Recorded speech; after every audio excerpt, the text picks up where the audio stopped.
वाराणसी में नरेंद्र मोदी की फीकी जीत, क्या अजय राय जो इंडिया गठबंधन के वाराणसी से उम्मीदवार हैं, यूपी कांग्रेस के अध्यक्ष, उनकी खुली चुनौती के रूप में सामने देखने को आई है?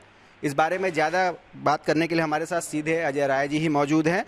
चूँकि 1,52,513 मतों से विजयी हुए हैं प्रधानमंत्री नरेंद्र मोदी, जो बनारस से आपके खिलाफ लड़ रहे थे। क्या लग रहा है, 10 लाख के फ़र्क मार्जिन का दावा किया जा रहा था और महज 1,52,513 से ही संतोष करना पड़ रहा है? देखिए रोशन जी, ये काशी की महान जनता का आशीर्वाद है मेरे साथ। जो काशी के महान लोग, बाबा विश्वनाथ की कृपा, उनके भक्त, उन लोगों ने मुझे आशीर्वाद दिया और उनका आशीर्वाद 4,60,000 से ऊपर मुझे मिला है मत। आप सोच सकते हैं कि निश्चित तौर से ये मोदी जी की नैतिक हार है। नैतिक हार इसलिए कहूँगा कि 10 लाख से जीतने की बात कहते थे, पिछली बार भी 4 लाख से ज़्यादा मार्जिन से जीते थे, इस बार 1,52,000 पे सिमट के रह गए। इससे साबित होता है कि पूरी तरीके से नरेंद्र मोदी जी बनारस के अंदर फीके पड़ गए हैं। बनारस के अंदर जनता उनको सम्मान नहीं दे रही। वो सत्ता के बल पे, पैसे के बल पे और अपने दबाव के बल पे चुनाव जीत कर जा रहे हैं। जनता का प्यार, आशीर्वाद उनके साथ नहीं।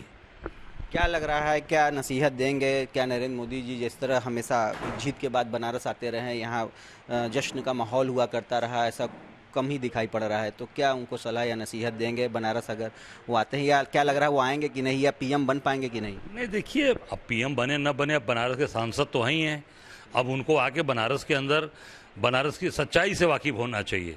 वो जो उनके अगल बगल के जो लोग उनके चमचे घूमते हैं, उनको किनारे करें और ज़रा बनारस की गलियों में घूमेंगे तो बनारस की सच्चाई पता चलेगी। और मैं इतना ज़रूर उनको एक सलाह दूंगा, नसीहत दूंगा कि जहाँ पर 80 घाट पर जहाँ उन्होंने गंगा जी की सफाई के लिए फावड़े चलाए थे, फावड़े चलाकर मिट्टी साफ किया था, वहीं बगल में एक 80 नदी जो नगवा नाला के रूप में परिवर्तित हो गई हैं, वहाँ पर जरूर 5 डुबकी मोदी जी जरूर लगाएं, 5 डुबकी लगाएं और वहाँ का जल आचमन करें। उनको बनारस की वस्तुस्थिति पता चल जाएगी। ये मेरा नसीहत है, मैं उनको सलाह दूंगा तो काशी की चीज़ों को जरूर समझ पाएंगे। हार के बाद भी आप के तेवर कम होते दिखाई नहीं पड़ रहे हैं। आखिर में नरेंद्र मोदी तो जीत ही गए। अरे यार, हम काशी वासी हैं, बाबा विश्वनाथ के भक्त हैं। हम लोग सच्चाई पे लड़ते हैं, ईमानदारी पे लड़ते हैं। जो सही बात है, हकीकत है, वो आपको बताते हैं और दिखाते भी हैं। आपसे भी वही बात कहते हैं, तो हम हकीकत के साथ खड़े हैं। इसलिए मेरे चेहरे पे कोई सिकन नहीं है कि मैं परेशान होके या मैं झूठी बात बोल के या पैसे बांटकर या सत्ता के दबाव पर मैं चुनाव जीतूं। नहीं, हमेशा जनता का दिल जीतकर, जनता के सुख दुख में खड़े रहकर और जनता के विश्वास को हमेशा अर्जित किया है। उसके अनुसार हम लोग चुनाव लड़ते हैं। 5 बार वे विधायक रहे, जनता का काम करके रहे। बनारस में भी जनता का प्यार, काशी की जनता ने अभूतपूर्व प्यार दिया।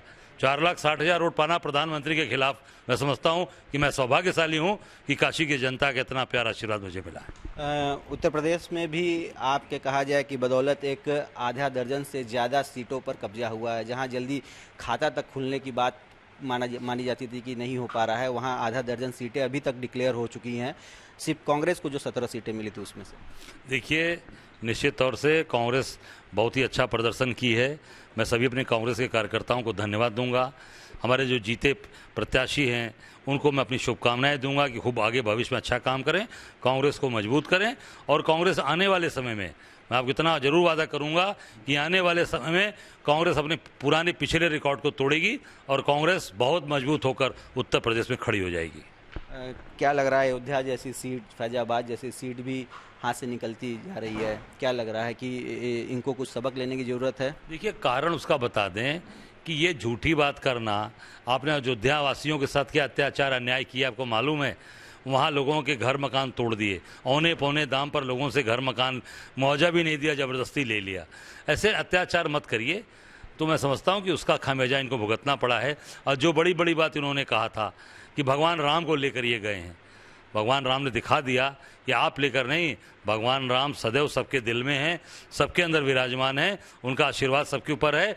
और जो बड़ी आप उस धार्मिक जो चीज़ों को आप राजनीतिक करना चाहते थे, जो अयोध्या से राजनीतिकरण करना चाहते थे, वो आपका राजनीतिकरण अयोध्या से वो नहीं चला। भगवान ने वो आपका वो राजनीतिकरण नहीं होने दिया।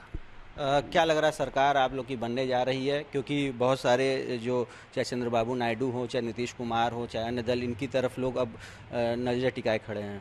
नहीं, निश्चित तौर से लोग आएंगे। देखिए, जो संविधान की रक्षा करने की बात सामने आई है, जो आरक्षण बचाने की बात आई है, बेरोजगारी दूर करने की बात आई है, महंगाई दूर करने की बात आई है, मैं समझता हूँ कि सभी लोग जो भी इस चीज़ को समझेंगे, दल के लोग, वो जरूर इस इंडिया गठबंधन के साथ खड़े होंगे और इंडिया गठबंधन की सरकार को जरूर बनाएंगे, ताकि ऐसे जो महंगाई कॉरपोरेट के लिए काम करते थे उनसे मुक्ति मिले और हिंदुस्तान में लोकतंत्र व्यवस्था चले और पूरी तरीके से उसमें इस देश को अमन चैन मिले।